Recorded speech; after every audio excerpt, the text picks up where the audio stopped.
Hello aspirants, स्वागत है आप सभी का स्पीडर शॉर्ट हैंड क्लासेज के इस यूट्यूब प्लेटफॉर्म में। दोस्तों, रेडी हो जाएगा डिक्टेशन लिखने के लिए 5 सेकंड में।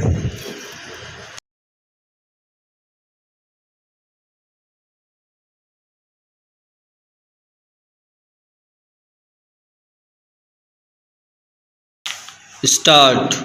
मनुष्य जीवन के लिए प्रकृति सबसे बड़ा उपहार है जो हमें संजीवनी के रूप में हवा, पानी, खाद्य मुहैया कराती है।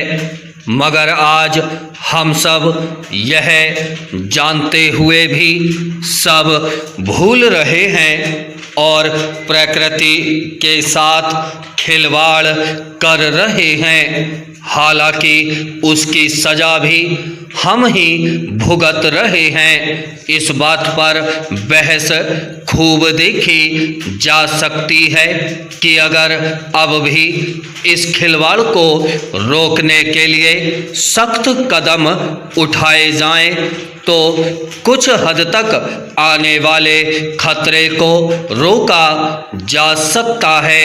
लेकिन जमीनी हकीकत क्या है, यह जग जाहिर है। सच यह है कि आज जलवायु परिवर्तन, वैश्विक तापमान जैसी विनाशकारी आपदाओं से हम जूझ रहे हैं और इसका सिरा अब मिट्टी के विनाश जैसी चुनौतियों के सामने खोने के रूप में है। खेती, किसानी और पर्यावरण पर काम करने वाले सभी लोग मिट्टी के बारे में जानते हैं कि यह हमारे लिए कितनी उपयोगी है।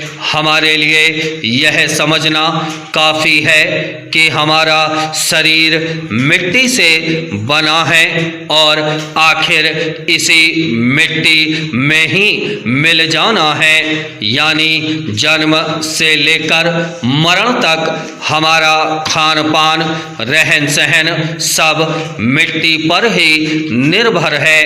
इससे अनगिनत जीवों को खाना मिलता है और उन्हीं अनगिनत जीवों के कारण ही हमें भी खाना मिलता है।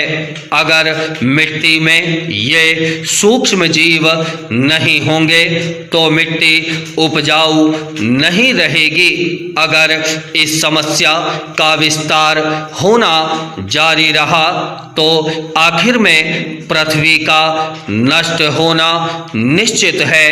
आज हम जलवायु परिवर्तन, वैश्विक तापमान और प्लास्टिक कचरे से उपजी समस्या को लेकर तो चिंतित नजर आते हैं, लेकिन मिट्टी के प्रति हमारी आंखें आमतौर पर मुंदी हुई दिखती हैं। वैज्ञानिकों के एक अध्ययन में दावा किया गया है कि दुनिया की 1/3 धरती फसल के हिसाब से खराब हो चुकी है। अगर 2045 तक मिट्टी का इसी तरह क्षरण होता रहा तो हम 40% भोजन कम उगा पाएंगे।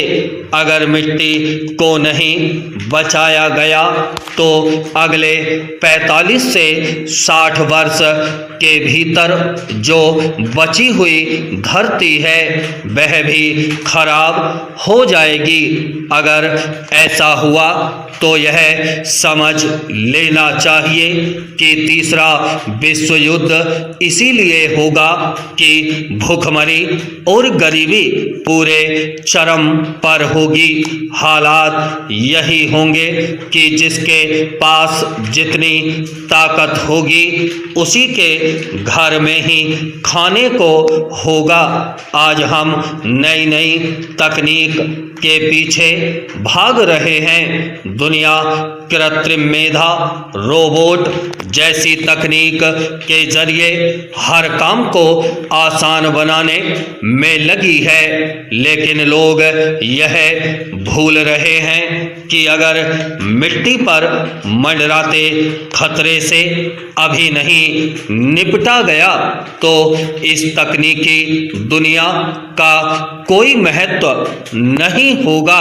आज जलवायु परिवर्तन के कारण आपदाएं अलग अलग तरह से आ रही हैं। ब्राह्म चेंज अतीत हर किसी को अपनी ओर आकर्षित करता है। बचपन की स्मृतियों की ओर बार बार मुड़ जाना हमें अच्छा लगता है। छूट गई चीज़ों से मोह उमड़ना इंसानी फितरत है। जब बचपन का घर, गांव, देश छूट जाता है तो व्यक्ति जीवन में एक बार उस शहर, देश, गांव में जरूर लौटना चाहता है।